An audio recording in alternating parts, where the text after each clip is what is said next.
UP officials resigned to support state government in Shankaracharya રો. આ શું છે, ખ્યાલ છે કોઈને? તો અત્યારે ગુજરાતીમાં કે ઇન્ડિયામાં માઘ મહિનો ચાલે છે. Okay, by the way, what is the official calendar of government of India?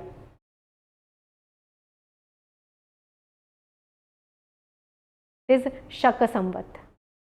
Vikram Samvat ગુજરાતીઝનું calendar છે, સેન્ટરનું કેલેન્ડર છે શક સંવત. ઓકે, મેં વચ્ચે કેલ્ક્યુલેટ કર્યું હતું કેટલા યર્સનો ડિફરન્સ છે. Now I have forgotten, but actually speaking ગુજરાતીનો મહિનો પૂનમથી પૂનમ ગણાય વિક્રમ સંવતમાં, અને શક સંવતમાં અમાસથી અમાસ ગણાય. તમે લોકો જોશો તો હમણાં શ્રાવણ મહિનો આવશે ને, એટલે આપણો ગુજરાતી લોકોનો શ્રાવણ મહિનો ચાલુ થાય ને એના 15 દિવસ પહેલાં શ્રાવણ આવી ગયો ચાલતું હોય છે. તો આ બધું ઓબ્ઝર્વેશનનું છે. આવા જીપીએસસી હોય કે યુપીએસસી હોય આવા ટિપિકલ ક્વેશ્ચન્સ પૂછે છે. તો આટલું એક જનરલ અવેરનેસ હોવી જોઈએ. નાવ માઘ મહિનો ચાલી રહ્યો છે અને માઘ મહિનામાં ગંગા સ્નાનનું મહત્વ કંઈક હોય છે. તો શંકરાચાર્ય, હવે આ પર્સનને શંકરાચાર્ય કહેવાય કે ના કહેવાય, ઇટ ઇઝ ક્વેશ્ચનેબલ. એ જ આખી કોન્ટ્રોવર્સી છે. સો આદિ શંકરાચાર્ય એ એક બહુ જ મોટા આઈ વુડ સે સેન્ટ થઈ ગયા, એન્ડ એમણે એક અદ્વૈત વેદાંતનું કોન્સેપ્ટ લાવ્યા હતા. એ આપણે ફિલોસોફી પણ ભણીએ છીએ. એમણે 4 મઠ એસ્ટાબ્લિશ કર્યા હતા. વન ઓફ ધેમ વોઝ જ્યોતિમઠ. બરાબર, તો આ જ્યોતિમઠવાળા જે ગુરુજી છે એમની કોન્ટ્રોવર્સી ચાલી રહી છે અત્યારે. તો ગંગામાં સ્નાન કરવા જવાનું હતું, પાલકીમાં બેસીને જઈ રહ્યા હતા, એન્ડ ગંગા સુધી એક બ્રિજ હતો. તો એવું કીધું કે ભાઈ સેફટી માટે તમે ઉતરી જાઓ ને આટલું ચાલી લો. સો ગુરુજી સેડ કે હું તો પાલખીમાંથી સીધો ગંગામાં જ જઈશ, હું જમીન પર પગ નહીં મૂકું. અને ત્યાં આગળ એમના જે શિષ્યો હતા એ લોકોએ મારામારી કરી નાખી, પોલીસે લાઠીચાર્જ કરી નાખ્યો. And this guy said a lot about the bad management at Kumbh, and ગવર્મેન્ટની અગેન્સ્ટ પણ બોલ્યા હતા.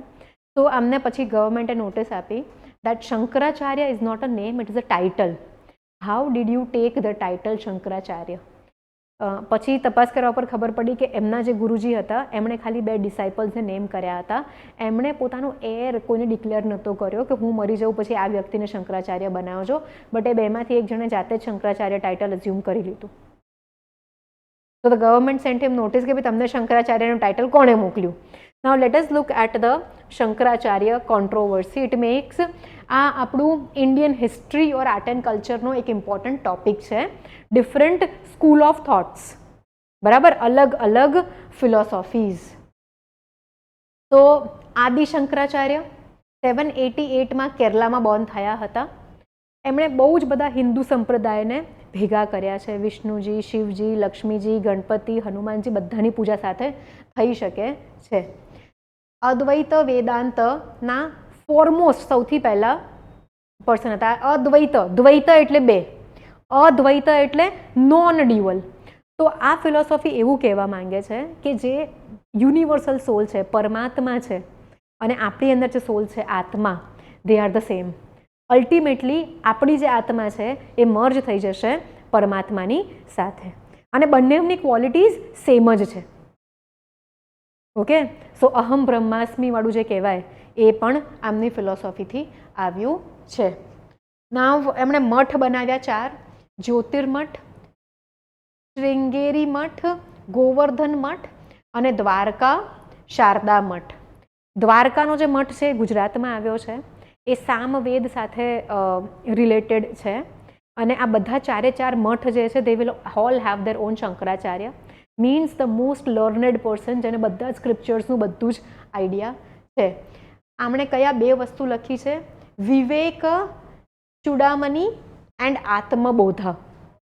તો કદાચ શંકરાચાર્ય કોન્ટ્રોવર્સી ચાલી રહી છે તો ક્વેશ્ચન આવી જાય કે વિવેક ચૂડામણી એન્ડ આત્મબોધ આ કોના વર્ક છે? તો એ વખતે આપણને યાદ આવવું જોઈએ કે આદિ શંકરાચાર્યના વર્ક્સ છે. એમના ગુરુ કોણ હતા? ગોવિંદ ભગવત પડ આમના ગુરુ હતા. એન્ડ અત્યારે એક સ્ટેચ્યુ ઓફ વનનેસ બની રહ્યું છે, બનેલું છે સ્ટેચ્યુ ઓફ વનનેસ, જેમાં એક 12 વર્ષના 12 યર ઓલ્ડ બાળકની સ્ટેચ્યુ બનાવેલું છે એન્ડ એ આદિશંકરાચાર્યનું સ્ટેચ્યુ છે એવું કહેવાય છે. તો કદાચ એક મેચ ધ લિસ્ટ આવી ગયું, સ્ટેચ્યુ ઓફ યુનિટી, પછી સ્ટેચ્યુ ઓફ વનનેસ. તો વનનેસ વાળું સ્ટેચ્યુ જે છે એ આદિશંકરાચાર્યનું છે, આપણને ખબર હોવી જોઈએ. ત્યારે પછી યુનિટી ને વનનેસ બે સેમ જ મતલબ થાય એવું ના આવવું જોઈએ મગજમાં. ઓકે, આપણે થોડીક આ લોકોની ફિલોસોફી પણ સરખી રીતે જોઈએ. તો Brahman alone is real, the world is illusionary, universal soul and individual soul are one. તો અહીંયા આગળ કહે છે કે આ 6 વસ્તુ જો તમે ફોલો કરો ને તો તમને મોક્ષ મળી જાય. તમે જે યુનિવર્સલ સોલ છે, પરમાત્મા છે, એની અંદર મળી જાઓ અને that is the ultimate goal of any soul. તો અહીંયા આગળ પ્રત્યક્ષ, તો knowledge gained by the senses. હું તમને જોઉં છું, તમે મને જુઓ છો, વી આર હિયરિંગ, ઠંડી ગરમી લાગે છે આપણને, તો સેન્સીસના દ્વારા આપણે જે નોલેજ ગેઇન કરીએ છીએ વાંચવાથી, સાંભળવાથી. અનુમાન, the knowledge gained by inference. Okay. ઉપમાન, the knowledge gained by analogy. આગમ, નોલેજ ગેઇન્ડ બાય ટેસ્ટિમની. અર્થપત્તિ, knowledge gained by combining what we already know with new information that seems to contradict it, leading to a logical conclusion. આ answer writing જેવું થઈ ગયું, આપણા mains answer writing જેવું. અરે and then અનુપલબ્ધિ, the knowledge gained by negotiation. So basically can I say that knowledge નાથી જ આપણને મોક્ષ મળશે એવું આ ફિલોસોફી કહે છે. Knowledge gained by 6 ways.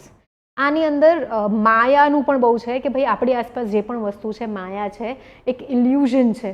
None of this is real. Okay. પ્રત્યક્ષ, પ્રત્યક્ષ ઇઝ વોટ ઇઝ રિયલ. એક જ વસ્તુ પ્રત્યક્ષ છે, ભગવાન. ઓકે, એવી આ ફિલોસોફી છે. તો આપણે કોઈ કમેન્ટ નથી કરવી શંકરાચાર્ય રો પર. આપણે ખાલી એમાંથી શું ક્વેશ્ચન પૂછાઈ શકે એટલું જ ફોકસ રાખવાનું. પણ યસ, ખબર હોવી જોઈએ ક્યાં શું ચાલી રહ્યું